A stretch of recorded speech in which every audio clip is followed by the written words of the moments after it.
जय हिंद आप सभी को। तो चलिए शुरुआत करते हैं आज के इस क्लास में। रोटरिया बिहार दरोगा मेंस के लिए जो नया प्रैक्टिस सेट निकाला गया है, इसी बुक का जो है ना प्रैक्टिस सेट नंबर 12 कंप्लीट करेंगे। इसके पहले देखिए 1 से लेके जो है ना 11 तक सारा क्लास करवा चुके हैं, तो कोई भी क्लास आपका छूट गया है जाके प्लेलिस्ट चेक कीजिएगा। आपको 1 से लेके जो है ना 11 तक सारा क्लास मिल जाएगा। तो ध्यानपूर्वक पूरी क्लास को देखिएगा और अंत तक क्लास को जरूर देखिएगा। और लास्ट में आप लोग कॉमेंट करिएगा कि आप लोग का जो है ना 100 में कितना मार्क्स आया। और अभी तक जितने भी लोग बिहार दरोगा मेंस का ग्रुप नहीं ज्वाइन किए, सभी लोग ज्वाइन कीजिए।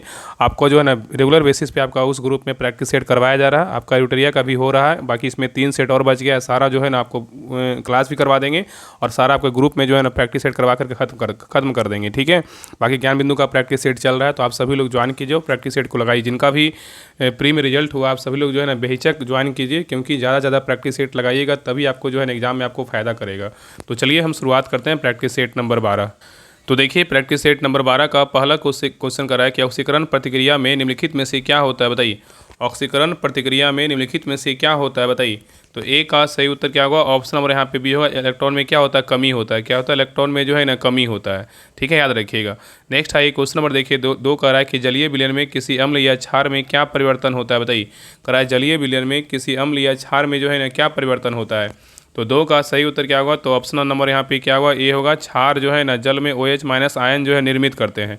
और याद रखिएगा कि वे पदार्थ जो जलीय विलयन में H प्लस आयन देते हैं अम्ल कहलाते हैं। ठीक है, तथा जो OH माइनस आयन देते हैं वो जो है ना क्षार कहलाते हैं। ठीक है, नेक्स्ट है क्वेश्चन नंबर देखिए 3 का रहा है कि परासरण, इसको इंग्लिश में क्या बोलते हैं, ऑस्मोसिस, निम्नलिखित में से किस माध्यम से होकर जल अणुओं के गुजरने की जो है ना प्रक्रिया है, बताइए। कराए कि परासरण ऑस्मोसिस निम्नलिखित में से किस माध्यम से होकर जल अणुओं के गुजरने की जो है ना प्रक्रिया है, बताइए। तो 3 का सही उत्तर क्या होगा, तो ऑप्शन नंबर यहाँ पे डी होगा। अर्ध परागरम झिल्ली से होकर उच्च सांता से निम्न सांता की जो है ना ओर होगा। नेक्स्ट आइए कराए कि निम्नलिखित युग्मों में से कौन सम्मिलित जो है ना नहीं है, बताइए। इसमें कौन जो है ना आपका गलत है, बताइए। इसमें कौन आपका गलत है। तो देखिए पहला उत्तल दर्पण में क्या होता है, अधिक क्षेत्र के दृश्य का प्रतिबिंब बना सकता है, क्या आपका सही है। और दूसरा कह रहा है कि अवतल दर्पण जो है ना दंत चिकित्सा द्वारा प्रयोग किया जाता है, ये क्या आपका सही है। और तीसरा कह रहा है उत्तल लेंस में क्या होता है, आवर्धक लेंस की भांति प्रयोग होता है, ये भी क्या आपका सही है। और नेक्स्ट कह रहा है कि समतल दर्पण के बारे में कि सीधा तथा बीम के सहायता से छोटा प्रतिबिंब बनता है, ये क्या आपका जो है ना गलत है। ये क्या है, तो गलत है। यहाँ पे उत्तर क्या होगा, तो ऑप्शन नंबर डी जो है ना आपका गलत है, लेकिन ए बी सी क्या है, तो सही है। ठीक है, याद रखिएगा ना कि समतल द्वारा बना प्रतिबिंब सीधा होता है और यह आभासी होता है तथा बीम के समान साइज का होता है। नेक्स्ट आइए क्वेश्चन नंबर देखिए 5 का राइट में से कौन सा विकल्प सहसंयोजक यौगिक का जो है ना गुण नहीं है, इसमें बोल रहा है कौन नहीं है, बताइए। करेनिन में से कौन सा विकल्प जो है सहसंयोजक यौगिक का गुण नहीं है, बताइए। कौन नहीं है, बताइए क्या होगा, इसमें कौन गुण नहीं है। तो देखिए पहला जो है निम्न गलनांक और क्वथनांक, ये क्या है, तो आपका है ये जो आपका जो है ना निम्न गलनांक और क्वथनांक आपका है, लेकिन आपका जो है ना उच्च गलनांक और क्वथनांक क्या है, यही आपका जो है नहीं है। तो यहाँ पे उत्तर क्या होगा, तो ऑप्शन नंबर यहाँ पे बी होगा। बाकी उष्मा और विद्युत का दुर्बल चालक है और जल में अविलेय और कार्बनिक वैलेकों का में विलेय ए भी है। तो यहाँ पे A C D है, लेकिन आपका बी नंबर क्या है, तो नहीं है। चलिए आगे देखिए कह रहा है कि उदासीन गैसीय परमाणु के बाह्यतम कक्षा या कोष से एक इलेक्ट्रॉन को हटाने के लिए निम्न में से किसकी जो है ना आवश्यकता होती है, बताइए। उदासीन गैसीय परमाणु के बाह्यतम कक्षा या कोष से एक इलेक्ट्रॉन को हटाने के लिए निम्न में से किसकी आवश्यकता होती है, बताइए। तो 6 का सही उत्तर क्या होगा, तो ऑप्शन नंबर यहाँ पे होगा, आयनन ऊर्जा की जो है ना आवश्यकता होती है। नेक्स्ट आइए कह रहा है गति का पहला समीकरण निम्न में से किसके बीच संबंध दर्शाता है, बताइए। गति का पहला समीकरण निम्न में से किसके बीच संबंध को दर्शाता है, बताइए। तो 7 का सही उत्तर क्या होगा, तो ऑप्शन नंबर यहाँ पे क्या होगा, डी होगा। बेग और क्या होगा, तो समय होगा। क्या होगा, बेग और जो है ना समय होगा। चलिए आगे देखिए। नेक्स्ट आइए क्वेश्चन नंबर देखिए 8 का रहा है कि माइक्रोफोन और मोबाइल फ़ोन के स्पीकर के बारे में निम्नलिखित कथनों पे जो है ना विचार कीजिए। इसमें बोल रहा है कौन सा कथन सही है, बताइए। कह रहा है कि माइक्रोफोन और मोबाइल फ़ोन के स्पीकर के बारे में कौन सा कथन सही है। तो देखिए पहला कह रहा है, इसमें पहला कह रहा है कि माइक्रोफोन जो है ध्वनि को यांत्रिक में संकेत में परिवर्तित करता है, ये क्या है, तो आपका गलत है। दूसरा कह रहा है कि माइक्रोफोन ध्वनि को वैद्युत संकेत में परिवर्तित करता है, ये क्या है, आपका सही है। और तीसरा कह रहा है कि स्पीकर जो है ना यांत्रिक संकेत को ध्वनि में परिवर्तित करता है, ये क्या है, तो आपका गलत है। और चौथा कह रहा है स्पीकर जो है ना विद्युत संकेत को ध्वनि में परिवर्तित करता है, ये क्या आपका सही है। तो यहाँ पे आपका जो है ना 2 और 4 सही है, लेकिन 1 और 3 क्या है, तो गलत है। तो यहाँ पे उत्तर क्या पूछा है, सही पूछा है ना, तो यहाँ पे क्या होगा, ऑप्शन नंबर डी होगा। केवल 2 और 4 सही है। चलिए आगे देखिए क्वेश्चन नंबर यहाँ पे 9 कह रहा है कॉपर सल्फेट के जलीय विलयन के संबंध में कौन सा कथन सत्य है, बताइए। कॉपर सल्फेट के जलीय विलयन के संबंध में कौन सा कथन सत्य है, बताइए। तो देखिए पहला कलर नीले लिटमस को लाल कर देता है, ही क्या है आपका सही है। तो उत्तर क्या होगा, तो ऑप्शन नंबर यहाँ पे ए होगा। और याद रखिएगा ना कि कॉपर सल्फेट का जलीय विलयन अम्लीय होता है, क्योंकि इसका विघटन जो है ना जल अपघटन द्वारा H+ आयन देता है। नेक्स्ट आइए क्वेश्चन नंबर देखिए 10 का है कि निम्नलिखित में से कौन सा कवक डबल रोटी के निर्माण में जो है ना प्रयोग किया जाता है, बताइए। निम्न में से कौन सा कवक जो है ना डबल रोटी के निर्माण में प्रयोग किया जाता है, बताइए। तो 10 का सही उत्तर क्या होगा, तो ऑप्शन नंबर यहाँ पे क्या होगा, ये होगा सैक्रोमाइसिस। क्या होगा, सैक्रोमाइसिस होगा। नेक्स्ट आइए निम्नलिखित में से कौन से उत्तक का अंतरकोशीय क्षेत्र बड़ा होता है, बताइए।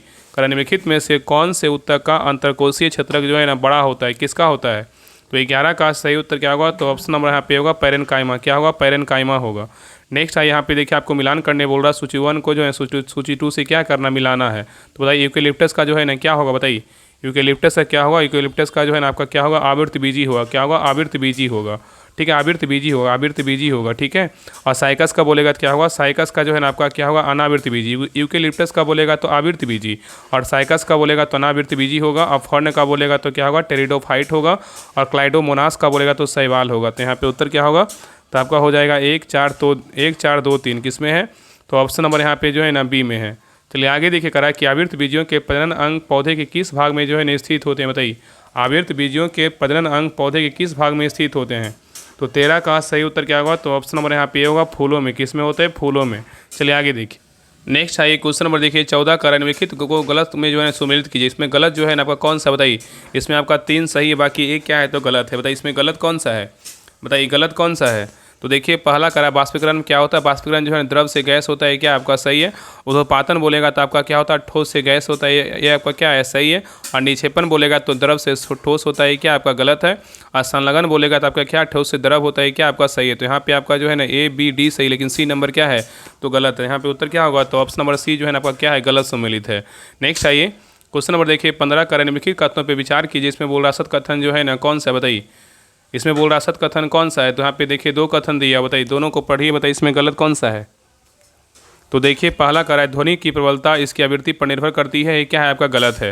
ध्वनि की जो प्रबलता होता है इसके आयाम पर निर्भर करता है। और दूसरा करा है ध्वनि का तरह तो इसके आयाम पर निर्भर करता है, ये क्या है आपका गलत है। तो यहाँ पे उत्तर क्या होगा, ऑप्शन नंबर सी होगा। 1 और 2 दोनों गलत है। नेक्स्ट आइए क्वेश्चन नंबर देखिए 16 करा है कि pH मान में 7 से 14 में हुई वृद्धि निम्न में से किसका प्रतिनिधित्व करती है, बताइए। करा है कि pH मान में 7 से 14 में हुई वृद्धि निम्न में से किसका प्रतिनिधित्व करता है, बताइए।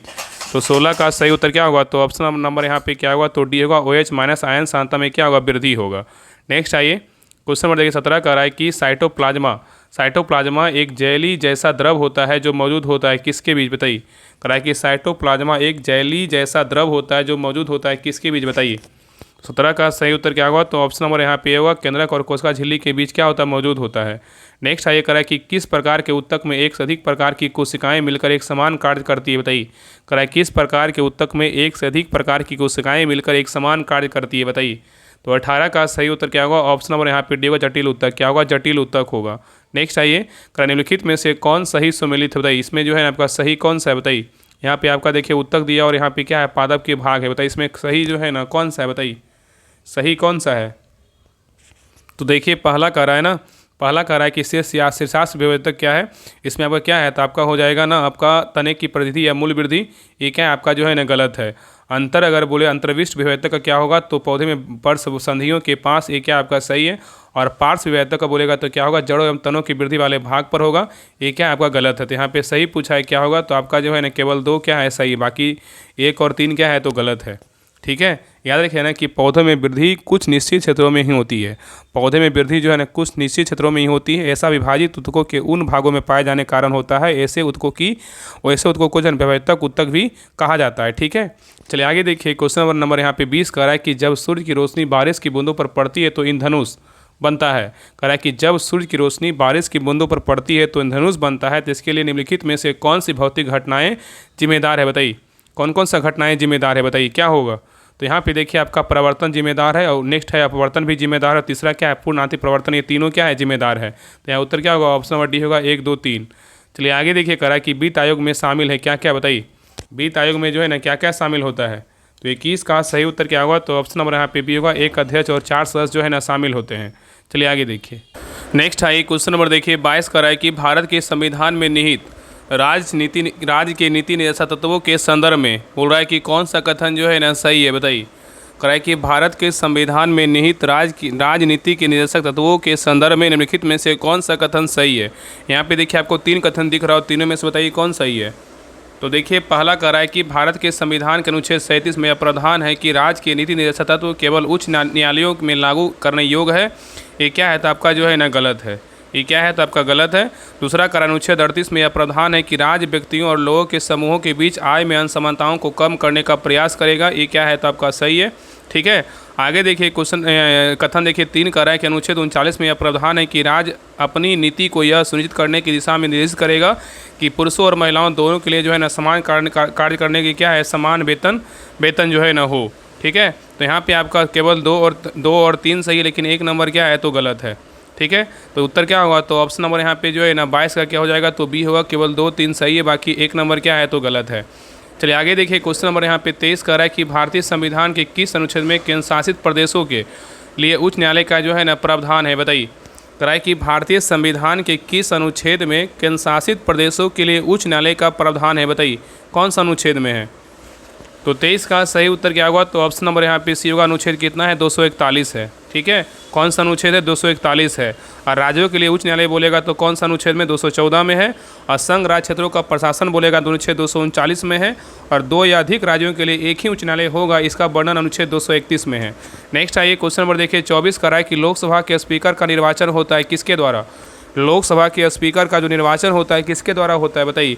तो 24 का सही उत्तर क्या होगा तो ऑप्शन नंबर यहाँ पे सी होगा, लोकसभा के सभी सदस्यों के द्वारा होता है। चलिए आगे देखिए क्वेश्चन नंबर यहाँ पे 25 का है कि संसद में धन विधेयकों के संदर्भ में निम्नलिखित में से कौन सा कथन जो है ना गलत है। बताइए यहाँ पे क्वेश्चन कर रहा है कि संसद में धन विधेयकों के संदर्भ में कौन सा कथन इसमें गलत है। बताइए कौन गलत है, बताइए क्या होगा। तो देखिए संसद के धन विधेयकों के बारे में बोल रहा है। पहला कथन कर रहा है यह केवल एक मंत्री द्वारा पेश किया जाता है, ना कि एक निजी सदस्य द्वारा। ये क्या है तो आपका सही है। दूसरा कह रहा है कि लोकसभा राज्यसभा की सभी या किसी भी सिफारिश को स्वीकार कर सकती है, ये भी क्या है सही है। और धन विधेयक जो है न केवल लोकसभा में पेश किया जाता है, ये भी क्या है सही है। और डी नंबर कह रहा है इसे राज्यसभा द्वारा स्वीकार या संशोधित किया सकता है, ये क्या आपका गलत है। तो यहाँ पे उत्तर क्या होगा तो ऑप्शन नंबर डी गलत है, लेकिन ए बी और सी क्या है तो सही है। नेक्स्ट है क्वेश्चन नंबर देखिए 26 कह रहा है कि भारत में राजनीतिक दलों का पंजीकरण निम्नलिखित प्रावधानों में से किसके अनुसार जो है न किया जाता है। बताइए भारत में राजनीतिक दलों का पंजीकरण निम्नलिखित प्रावधानों में से किसके अनुसार किया जाता है। तो 26 का सही उत्तर क्या होगा तो ऑप्शन नंबर यहाँ पे होगा, लोक प्रतिनिधि अधिनियम 1951 के द्वारा किया जाता है।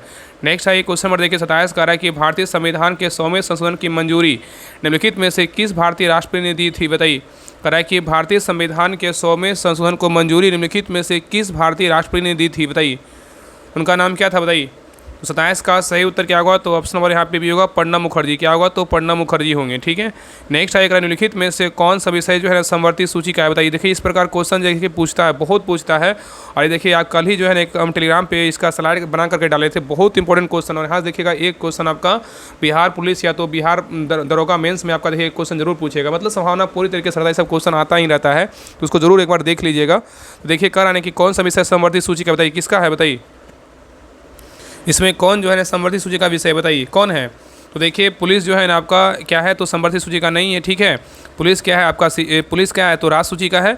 लोक स्वास्थ्य एवं स्वच्छता बोलेगा तो आपका क्या है तो आपका जो है ना समवर्ती सूची का विषय नहीं है। ठीक है, और नेक्स्ट है आपका जनसंख्या नियंत्रण और क्या है परिवार नियोजन, है क्या आपका समवर्ती सूची का विषय है। तो यहाँ पे उत्तर क्या होगा तो ऑप्शन नंबर यहाँ पे सी होगा। तो लोक स्वास्थ्य स्वच्छता पुलिस शांति और व्यवस्था स्थानीय शासन ये सब क्या है तो राष्ट्र सूची का है। और समवर्ती सूची का बोलेगा तो जनसंख्या नियंत्रण परिवार नियोजन शिक्षा आर्थिक नियोजन और विवाद तथा तलाक बोलेगा तो किसमें है तो समवर्ती सूची का विषय है। चलिए आगे देखिए नेक्स्ट आइए क्वेश्चन नंबर देखिए 29 का रहा है कि भारतीय संविधान का कौन सा अनुच्छेद केंद्रीय सत्ता आयोग का जो है ना वर्णन करता है। बताइए भारतीय संविधान का कौन सा अनुच्छेद है जो केंद्रीय सत्ता आयोग का वर्णन करता है। बताइए तो यहाँ 29 का सही उत्तर क्या होगा तो ऑप्शन नंबर यहाँ पे डी होगा, इनमें से कोई नहीं। क्या होगा इनमें से कोई नहीं। ठीक है, तो याद रखिए ना केंद्रीय सत्ता आयोग का जो गठन पूछेगा तो कब हुआ था तो यहाँ पे 1964 में किया गया था। ठीक है, और याद रखिए केंद्रीय सत्ता आयोग का गठन वर्ष 1964 के में केंद्र सरकार द्वारा पारित एक प्रस्ताव के तहत हुआ था और संस्थानम समिति की सिफारिश पर इसका गठन किया गया था। ठीक है, याद रखिएगा। तो यहाँ पे क्या होगा तो ऑप्शन नंबर यहाँ पे डी होगा, यहाँ पे इनमें से कोई नहीं है। और यहाँ पे याद रखिएगा ना किसका अगर पूछेगा ना कि तो यहाँ पे अनुच्छेद पूछेगा तो क्या होगा इनमें से कोई नहीं होगा, इसका वर्णन जो है ना किसी भी अनुच्छेद में नहीं किया गया है। ठीक है, क्योंकि यह जो है एक संवैधानिक निकाय क्या है तो नहीं है। ठीक है, चलिए आगे देखिए नेक्स्ट आइए क्वेश्चन नंबर देखिए आपका 30 का रहा है स्वतंत्र भारत में प्रथम विधि आयोग के अध्यक्ष कौन थे। बताइए स्वतंत्र भारत में प्रथम विधि आयोग के अध्यक्ष कौन थे? तो 30 का सही उत्तर क्या होगा? तो ऑप्शन नंबर यहाँ पे डी होगा, MC सीतलवाड़ थे। कौन थे? MC सीतलवाड़। चलिए आगे देखिए, करा कि हाल ही में मासिक धर्म के लिए 7वें वेतन अवकाश देने वाला भारत का पहला राज्य जो है ना कौन है बना है? बताइए। करा कि हाल ही में मासिक धर्म के लिए 7वें वेतन अवकाश देने वाला जो है ना, मतलब पेड लीव देने वाला भारत का जो है ना पहला राज्य कौन बना है? बताइए। तो 31 का सही उत्तर क्या होगा? तो ऑप्शन नंबर यहाँ पे क्या होगा? ए होगा कर्नाटक। कौन सा राज्य है? तो कर्नाटक है जो पेड लीव देने वाला क्या है, भारत का पहला राज्य बना है। ठीक है, चलिए आगे देखिए, करा है कि यूनेस्को ने किस शहर को गैस्ट्रोनोमी का रचनात्मक शहर जो है ना घोषित किया है? बताइए। यहाँ पे क्वेश्चन करा है, यूनेस्को ने किस शहर को गैस्ट्रोनोमी का रचनात्मक शहर घोषित किया है? बताइए किसको किया है? तो 32 का सही उत्तर क्या होगा? ऑप्शन नंबर यहाँ पे डी होगा, लखनऊ होगा। चलिए आगे देखिए, करा है कि हाल ही में चर्चा में रहा रक्षम चित्रकूलम वन जीव अभयारण्य कहाँ स्थित है? बताइए। हाल ही में चर्चा में रहा रक्षम चित्रकूलम वन जीव अभयारण्य कहाँ स्थित है? तो 33 का सही उत्तर क्या होगा? तो ऑप्शन नंबर यहाँ पे भी होगा, हिमाचल प्रदेश में क्या है, स्थित है। नेक्स्ट है करा कि वीर बाल दिवस प्रतिवर्ष जो है ना कब मनाया जाता है? बताइए। वीर बाल दिवस जो है ना प्रतिवर्ष कब मनाया जाता है? तो 34 का सही उत्तर क्या होगा? तो ऑप्शन नंबर यहाँ पे ए होगा, 26 दिसंबर को जो है ना वीर बाल दिवस मनाते हैं। अगर पूछे क्वेश्चन कि विश्व मृदा दिवस कब मनाते हैं? 5 दिसंबर को जो है विश्व मृदा दिवस मनाते हैं। और राष्ट्रीय गणित दिवस बोलेगा तो 22 दिसंबर को मनाते हैं। और वीर बाल दिवस बोलेगा तो जो है ना 26 दिसंबर को मनाते हैं। और आयुर्वेद दिवस बोलेगा तो 23 सितंबर को मनाते हैं। चलिए आगे देखिए, करा कि स्पीकिंग द नेचर पुस्तक के लेखक निम्न में से कौन है? बताइए। तो 35 का सही उत्तर क्या होगा? तो ऑप्शन नंबर यहाँ पे इसी होगा, रामचंद्र गुहा है। कौन है? रामचंद्र गुहा है। नेक्स्ट आगे करा कि सशस्त्र रामानुजन पुरस्कार 2025 से किसे सम्मानित किया गया? बताइए। सशस्त्र रामानुजन पुरस्कार 2025 से जो है ना किसे सम्मानित किया गया है? तो 36 का सही उत्तर क्या होगा? तो ऑप्शन नंबर यहाँ पे भी होगा, अलेक्जेंडर स्मिथ को जो है ना सम्मानित किया गया है। नेक्स्ट आइए क्वेश्चन नंबर देखिए, 37 का रहा है कि IMF का पहला उप प्रबंधन निदेशक जो है ना किसे बनाया गया? बताइए। IMF का पहला उप प्रबंधन निदेशक जो है ना किसे बनाया गया? बताइए। तो 37 का सही उत्तर क्या होगा? तो ऑप्शन नंबर यहाँ पे होगा, डैन कैटिज को जो है ना बनाया गया है। नेक्स्ट आगे करा कि श्रद्धांजलि योजना की शुरुआत किस राज्य सरकार ने किया है? बताइए। श्रद्धांजलि योजना की जो शुरुआत है ना किस राज्य सरकार ने किया है? बताइए। कौन सा राज्य सरकार किया है? तो 38 का सही उत्तर क्या होगा? तो ऑप्शन नंबर यहाँ पे होगा, असम सरकार किया है। कौन किया? असम सरकार। नेक्स्ट आगे करा कि 18वीं भारत वन स्थिति रिपोर्ट के अनुसार वन आवरण में सर्वाधिक वृद्धि करने वाला जो 3 राज्य है ना कौन सा है? बताइए। 18वीं भारत वन स्थिति रिपोर्ट के अनुसार वन आवरण में सर्वाधिक वृद्धि करने वाला जो 3 राज्य है वो कौन सा राज्य है? बताइए। इसमें 3 राज्य आपका कौन कौन है? तो मिजोरम है, उसके बाद क्या है? मिजोरम के बाद जो है ना आपका गुजरात है, गुजरात के बाद क्या है? उड़ीसा है। तो यहाँ पे उत्तर क्या होगा? तो ऑप्शन नंबर ए जो है ना आपका सही उत्तर होगा। ठीक है, चलिए आगे देखिए, क्वेश्चन नंबर यहाँ पे 40 का रहा है कि CMS-03 मिशन का प्रक्षेपण जो है ना किस रॉकेट यान के द्वारा किया गया है? बताइए। तो 40 का सही उत्तर क्या होगा? तो ऑप्शन नंबर यहाँ पे ए होगा, LVM-3M5 के द्वारा किया गया है। नेक्स्ट आएगा है कि मनोविज्ञान में जो है ना कौन सी संधि है? बताइए। मनोविज्ञान में जो है ना कौन सी संधि है? तो 41 का सही उत्तर क्या होगा? तो ऑप्शन नंबर यहाँ पे सी होगा, विसर्ग संधि है। क्या है? तो विसर्ग संधि है। नेक्स्ट आएगा कि मुनि श्रेष्ठ में जो है ना कौन सा समास है? बताइए। मुनि श्रेष्ठ में जो है ना कौन सा समास है? तो 42 का सही उत्तर क्या होगा? तो ऑप्शन नंबर यहाँ पे क्या होगा? ये होगा, तत्पुरुष समास है। क्या है? तत्पुरुष समास है। आइए करा चंद्रमा और शंख और कपूर जो है ना किस शब्द के अनेकार्थी है? बताइए। चंद्रमा, शंख, कपूर जो है ना किस शब्द के अनेकार्थी है? बताइए।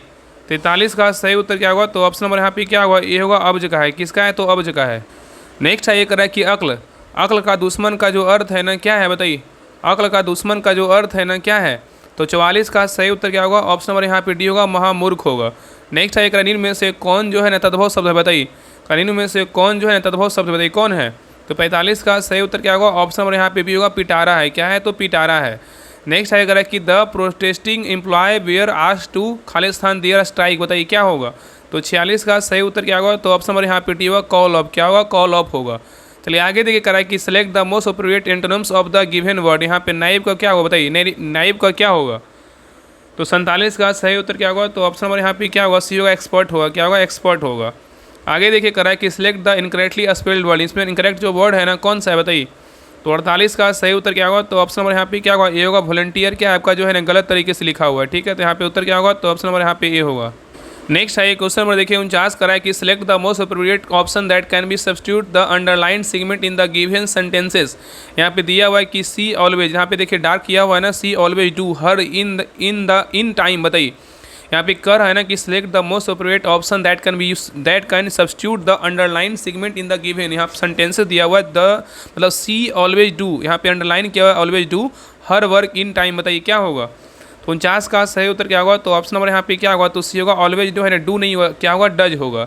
आगे कह रहा है कि please look Khalistan this words in the क्या होगा? डिक्शनरी। बताइए क्या आएगा? तो 50 का सही उत्तर क्या होगा? ऑप्शन नंबर यहाँ पे बी होगा, अप आएगा। तो please look up the words in the dictionary होगा। चलिए आगे देखिए। नेक्स्ट आइए क्वेश्चन नंबर देखिए 51 कर रहा है कि खनन को अर्थव्यवस्था के किन क्षेत्र के अंतर्गत जो है न रखा गया है? बताइए खनन को अर्थव्यवस्था के किस क्षेत्र के अंतर्गत जो है न रखा गया है? बताइए। तो 51 का सही उत्तर क्या होगा? तो ऑप्शन नंबर यहाँ पे क्या होगा? तो सी होगा, प्राथमिक क्षेत्र के अंतर्गत रखा गया है।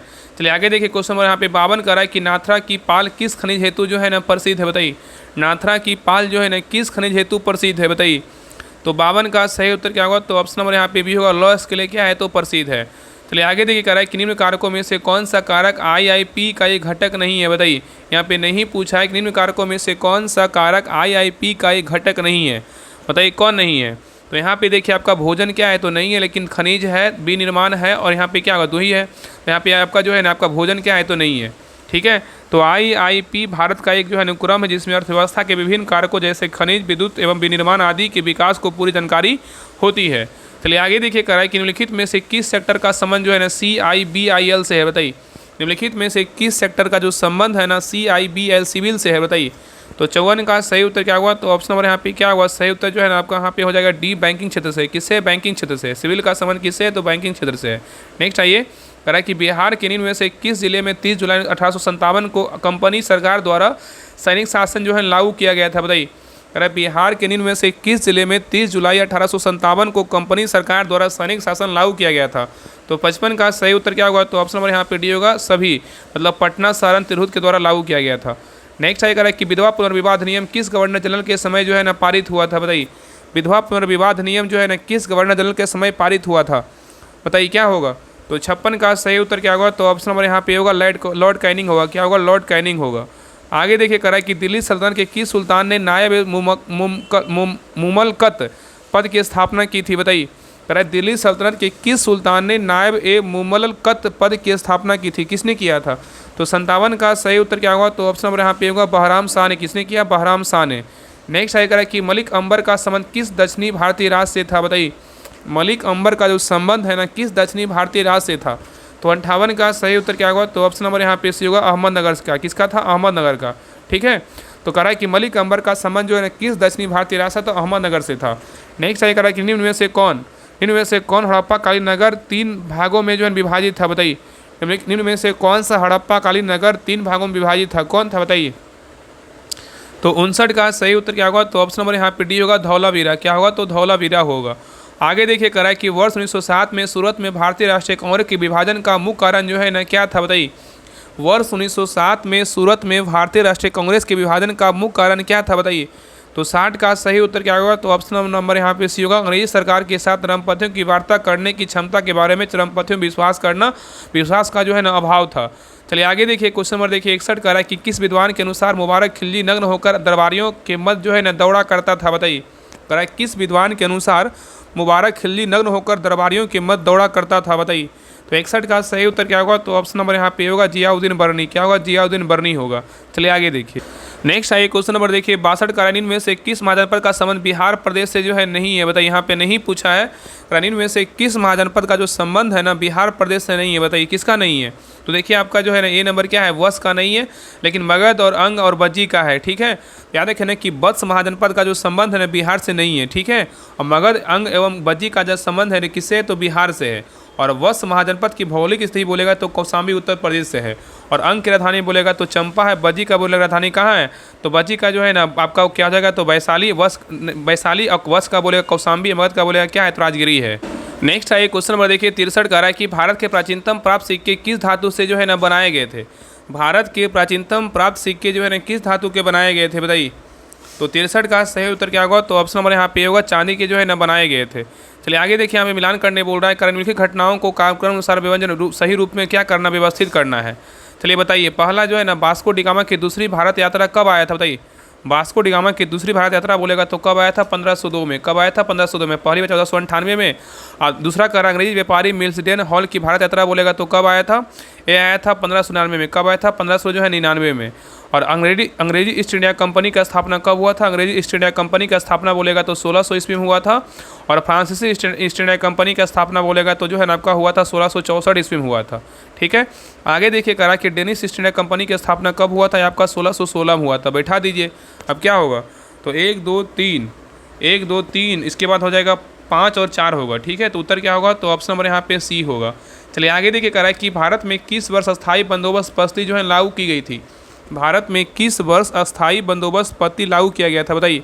तो 65 का सही उत्तर क्या होगा? तो ऑप्शन नंबर यहाँ पे क्या होगा? तो सी होगा, 1793 में लागू किया गया था। नेक्स्ट आएगा कि भारत के निम्नलिखित क्षेत्रों में से कहाँ उष्णकटिबंधीय आर्द्र सदाबहार वन जो है नहीं उगते हैं? बताइए। कराए कि भारत के निम्नलिखित क्षेत्रों में से कहाँ उष्णकटिबंधीय आर्द्र सदाबहार वन नहीं उगते हैं? बताइए, कहाँ नहीं उगते हैं? तो 66 का सही उत्तर क्या होगा? तो ऑप्शन नंबर यहाँ पे ये होगा, पूर्वी घाट में नहीं उगते, लेकिन पश्चिमी घाट, अंडमान द्वीप और उत्तरी पूर्वी क्षेत्र में उगते हैं। ठीक है, चलिए आगे देखिए क्वेश्चन नंबर यहाँ पे 67 करा कि जवाहर सुरंग किसके नज़दीक स्थित है? बताइए। जवाहर जो सुरंग है किसके नज़दीक स्थित है? बताइए। तो 67 का सही उत्तर क्या होगा? तो ऑप्शन नंबर यहाँ पे क्या होगा? तो बी होगा, बनिहाल दर्रा के निकट क्या है? तो स्थित है। चलिए आगे देखिए, नेक्स्ट आइए क्वेश्चन नंबर देखिए 68 का कि शिशु मृत्यु दर जो है ना क्या है? बताइए। शिशु मृत्यु दर जो है ना क्या है? तो 68 का सही उत्तर क्या होगा? तो ऑप्शन नंबर यहाँ पे बी होगा, हर 1000 जीवित जन्मों में अपने पहले जन्मदिन से पहले मरने वालों बच्चों की संख्या का क्या होता है? अनुपात होता है, उसी को क्या बोलते हैं? शिशु मृत्यु दर बोलते हैं। तो शिशु मृत्यु दर क्या है? तो हर 1000 जीवित जन्मों में से अपने पहले जन्मदिन से पहले मरने वाले बच्चों की संख्या क्या होता है? अनुपात होता है। नेक्स्ट आइए क्वेश्चन नंबर देखिए 69 का है कि भील जनजाति जो है ना कहाँ पाई जाती है? बताइए। भील जनजाति जो है ना कहाँ पाई जाती है? तो 69 का सही उत्तर क्या होगा? तो ऑप्शन नंबर यहाँ पे क्या होगा? तो डी होगा, महाराष्ट्र में। कहाँ पाया था? महाराष्ट्र में। नेक्स्ट आएगा कि निम्नलिखित पर्वत श्रेणियों में से कौन गंगा के मैदान एवं दक्कन पठार को जो है विभाजित करता है? बताइए। निम्नलिखित में से कौन गंगा के मैदान एवं दक्कन पठार को विभाजित करता है? बताइए। तो 70 का सही उत्तर क्या होगा? तो ऑप्शन नंबर यहाँ पे क्या होगा? ये होगा विंध्याचल श्रृंखला। क्या होगा? विंध्याचल जो है ना श्रृंखला होगा। चलिए आगे देखिए, नेक्स्ट आइए क्वेश्चन नंबर देखिए 71 का निम्नलिखित कथनों पर विचार करें। इसमें बोल रहा है कौन सा कथन जो है ना सही है? बताइए। तीनों में से जो है ना कौन सा कथन सही है? तो देखिए पहला करा है कि आंतरिक प्रवास देश के अंदर जनसंख्या के वितरण को प्रभावित नहीं करता है, ये क्या आपका गलत है। दूसरा करा कि ग्रामीण क्षेत्रों में जनसंख्या प्रवास के लिए आकर्षक कारक जिम्मेदार होते हैं, क्या है? सही है। और तीसरा करा कि वर्ष 2011 में भारत का नगरीय जनसंख्या प्रति व्यक्ति 0.80% है, ये क्या है आपका? सही है। तो यहाँ पे 2 3 सही है, लेकिन 1 नंबर क्या है? तो गलत है। तो उत्तर क्या हो जाएगा? तो ऑप्शन नंबर यहाँ पे जो है आपका सी होगा, 2 और 3 क्या है? तो आपका सही है, लेकिन 1 नंबर क्या है? तो गलत है। नेक्स्ट आइए क्वेश्चन नंबर देखिए 72 का है कि तेल के कोष सबसे ज़्यादा किस देश में है? बताइए। तेल के कोष सबसे ज़्यादा जो है ना किस देश में है? तो 72 का सही उत्तर क्या होगा? तो ऑप्शन नंबर यहाँ पे डी होगा, वेनेजुएला में। कहाँ है? वेनेजुएला में है। नेक्स्ट है यहाँ पे देखिए करा मिलान करने बोल रहा है, यहाँ पे शहर और यहाँ पे क्या है? तो नदी है। बताइए रोटरडम जो है ना किस नदी किनारे बसा हुआ है? बताइए। रोटरडम का बात करें किस नदी किनारे बसा हुआ था? रोटरडम बोलेगा तो किस नदी किनारे है? रानी नदी किनारे है। और पेरिस बोलेगा तो किस नदी किनारे? पेरिस जो है आपका सी नदी किनारे है। और बुडापेस्ट बोलेगा तो किस नदी किनारे है? तो बुडापेस्ट जो है आपका डेन्यू नदी किनारे है। और वाशिंगटन बोलेगा तो पोटोमैक नदी किनारे स्थित है। ठीक है, तो यहाँ उत्तर क्या होगा? 3 1 4 2 किस में है? तो ऑप्शन नंबर यहाँ पे क्या है? 3 1 4 2 किस में? सी में है। नेक्स्ट आइए क्वेश्चन नंबर देखिए 74 का है कि मैलवेयर के संदर्भ में निम्नलिखित युगों पर जो है ना विचार कीजिए। बोला इसमें सही सुमेलित जो है ना कौन सा? बताइए। मैलवेयर के संदर्भ में निम्नलिखित युगों पर विचार कीजिए, इसमें कौन सा कथन जो है ना सही है? बताइए कौन सही है। तो देखिए पहला कह रहा है कि ट्रोजन हॉर्स क्या है? तो यह नेटवर्क के माध्यम से फैलने के लिए स्वयं की प्रतिक्रिया बनाता है, ये क्या है? तो आपका गलत है। दूसरा कह रहा है एडवेयर क्या है? विज्ञापन में काम आने वाला एक सॉफ्टवेयर है, सही है। और रैंसमवेयर क्या है? तो जब तक मांगी गई धनराशि का भुगतान नहीं किया जाता है तब तक कंप्यूटर तक पहुंच को बाधित कर देता है, क्या आपका सही है। तो यहाँ पे 2 3 सही है, लेकिन 1 नंबर क्या है? तो गलत है। तो उत्तर क्या होगा? तो ऑप्शन नंबर यहाँ पे जो है ना आपका हो जाएगा बी। 2 और 3 सही है, लेकिन 1 नंबर क्या है? तो गलत है। चलिए आगे देखिए, नेक्स्ट आइए क्वेश्चन देखिए 75 का है विश्व वन्य जीव दिवस जो है ना कब मनाते हैं? बताइए। विश्व वन्य जीव दिवस जो है ना कब मनाया जाता है? तो 75 का सही उत्तर क्या होगा? तो ऑप्शन नंबर यहाँ पे सी होगा, 3 मार्च को जो है ना विश्व वन्य जीव दिवस मनाते हैं।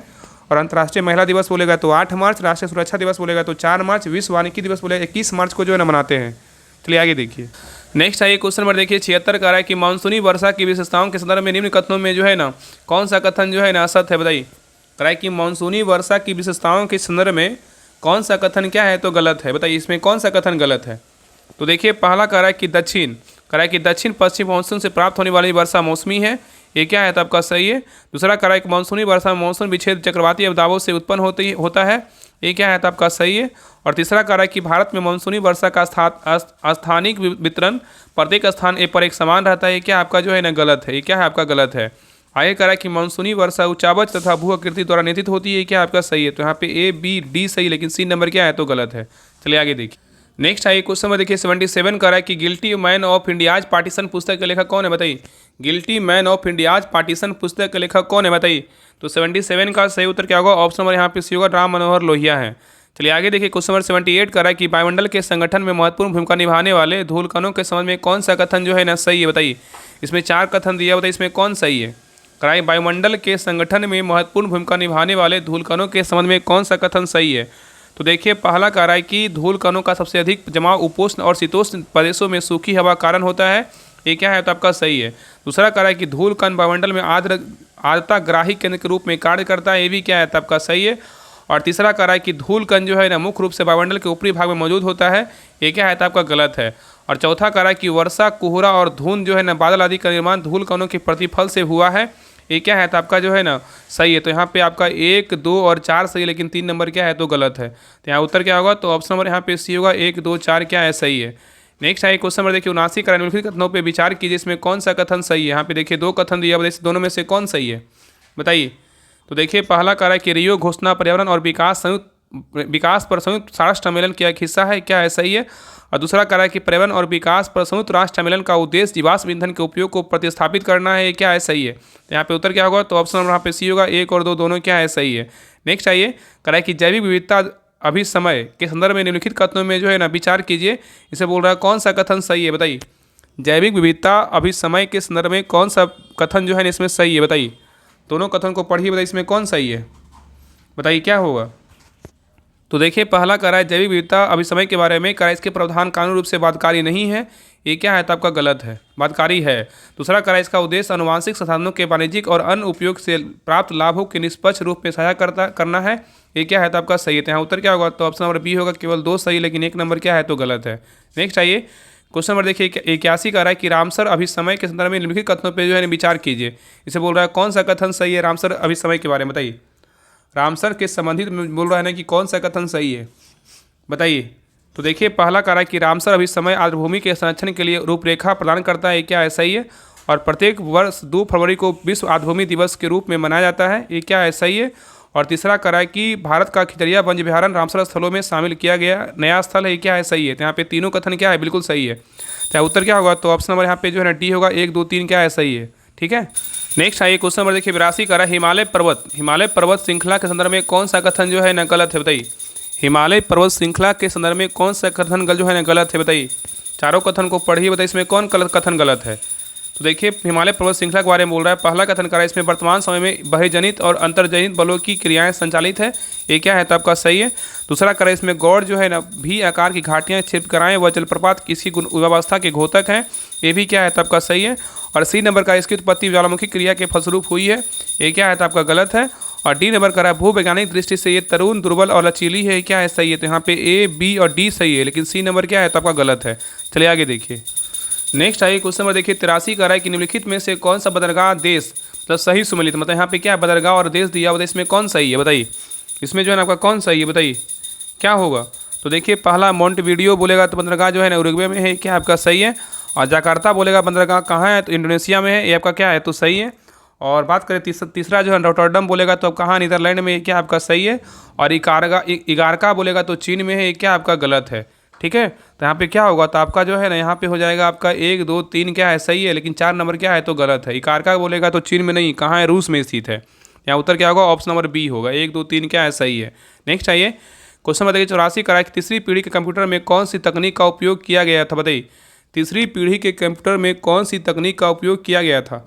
तो 84 का सही उत्तर क्या होगा तो ऑप्शन नंबर यहाँ पे ये होगा इंटीग्रेटेड सर्किट का जो है उपयोग किया गया था। चलिए आगे देखिए क्वेश्चन नंबर 85 का है कि भारत का राष्ट्रीय फल जो है ना क्या है बताइए। तो भारत का राष्ट्रीय फल बोलेगा सबको पता है क्या है तो आम है, क्या है तो आम है। आगे देखिए क्वेश्चन नंबर 86 से आपका मैथ और रीडिंग क्वेश्चन इसको बना लीजिएगा, बाकी सभी लोग जो है ना ग्रुप को ज्वाइन कर लीजिए, वहाँ पे आपका सोल्यूशन पीडीएफ मिलता है, तो वहाँ से हेल्प लेकर के जो है ना बना सकते हैं। ठीक है, बाकी सभी लोग जो है जितना जल्दी हो ज्वाइन कीजिए और प्रैक्टिस सेट को लगाइए। तो देखिए 86 का जो सही उत्तर होगा ना ऑप्शन नंबर यहाँ पे क्या होगा तो डी होगा। नेक्स्ट है क्वेश्चन नंबर 87 का जो सही उत्तर होगा ऑप्शन नंबर यहाँ पे सी होगा। चलिए आगे देखिए 88 का जो सही उत्तर होगा ऑप्शन नंबर यहाँ पे ए होगा। नेक्स्ट है क्वेश्चन नंबर देखिए 89 का जो सही उत्तर होगा ऑप्शन नंबर यहाँ पे डी होगा। चलिए आगे देखिए क्वेश्चन नंबर 90 का जो सही उत्तर होगा ऑप्शन नंबर यहाँ पे क्या होगा तो बी होगा। नेक्स्ट आइए क्वेश्चन नंबर देखिए 91 का जो सही उत्तर होगा ऑप्शन नंबर यहाँ पे 91 का क्या होगा, तो डी होगा। चलिए आगे देखिए 92 का जो सही उत्तर होगा ऑप्शन नंबर यहाँ पे क्या होगा, तो बी होगा। नेक्स्ट आइए क्वेश्चन नंबर देखिए 93 का जो सही उत्तर होगा ऑप्शन नंबर यहाँ पे डी होगा 108 वर्ष। चलिए आगे देखिए 94 का जो सही उत्तर होगा ऑप्शन नंबर यहाँ पे डी होगा। नेक्स्ट आइए क्वेश्चन नंबर देखिए 95 का जो सही उत्तर होगा ऑप्शन नंबर यहाँ पे ए होगा। चलिए आगे देखिए क्वेश्चन नंबर 96 का जो सही उत्तर होगा ऑप्शन नंबर यहाँ पे क्या होगा, 96 का जो है ना सी होगा। चलिए आगे देखिए 97 का जो सही उत्तर होगा ऑप्शन नंबर 97 का बी होगा। नेक्स्ट आइए क्वेश्चन नंबर देखिए 98 का जो सही उत्तर होगा ऑप्शन नंबर यहाँ पे सी होगा। चलिए आगे देखिए 99 का जो सही उत्तर होगा ऑप्शन नंबर यहाँ पे बी होगा। चलिए लास्ट क्वेश्चन नंबर 100 का जो सही उत्तर होगा ऑप्शन नंबर यहाँ पे एक मिनट 98 का जो है ना आपका 98 का क्या हो जाएगा, तो 98 का सी सही है, 99 का बी है सही है। और 100 का जो सही उत्तर होगा ऑप्शन नंबर यहाँ पे क्या होगा, तो 100 का जो है उत्तर पश्चिम होगा, किसमें है, तो आपका बी में है। तो ये आपका रुटरिया मेंस का बिहार दौरा का प्रैक्टिस सेट नंबर आपका 12। आप लोग क्लास कैसा लगा आप लोग कमेंट सेक्शन में जरूर बताइएगा। और सभी लोग क्लास को लाइक कीजिएगा, शेयर कीजिएगा, चैनल को सब्सक्राइब जरूर कर लीजिएगा। और अभी तक जितने भी लोग बिहार दौरा मेंस का प्रैक्टिस सेट ग्रुप नहीं ज्वाइन किए हैं, तो आप सभी लोग जो है ना बिहार दौरा प्रैक्टिस के लिए मेंस के लिए special practice set group start किया गया है। इसमें जो है आपका प्रैक्टिस सेट करवाया जा रहा है। इसमें ट्यूटोरियल स्टार्ट है, प्लेटफॉर्म स्टार्ट है, ज्ञान बिंदु को भी स्टार्ट है। सभी को जो है ना स्टार्ट करके अल्टरनेट वाइज जो है ना आपका प्रैक्टिस सेट करवाया जा रहा है। अभी आपका ज्ञान बिंदु का जो है ना प्रैक्टिस सेट करवाया जा रहा है, तो सभी लोग ज्वाइन कीजिए। पीछे का जितना भी प्रैक्टिस सेट हो चुका है आपको सारा जो है ना सेट मिल जाएगा, ठीक है। तो ज्वाइन करने के लिए आपको जो है देखिए इस नंबर पे देखिए 7549392490 इस नंबर पे जो है 149 रुपये पेमेंट करके, और यही नंबर क्या है, तो व्हाट्सएप नंबर, इसी पे स्क्रीनशॉट भेज दिएगा। आधा घंटा 1 घंटा वेट कर लीजिए, आधा से 1 घंटा आपको ग्रुप का लिंक जो है ना आपको मिल जाएगा। तो जिनको भी मेंस का प्रैक्टिस सेट लगाना है तो इस ग्रुप को ज्वाइन कीजिए और ज़्यादा प्रैक्टिस सेट लगाइए, ठीक है। तो मिलते हैं एक नए क्लास में। तो आप सभी लोग जो है ना रिक्वेस्ट है कि इस चैनल को सब्सक्राइब जरूर कर लीजिएगा, ठीक है। तो चलिए तब तक के लिए जय हिंद जय भारत।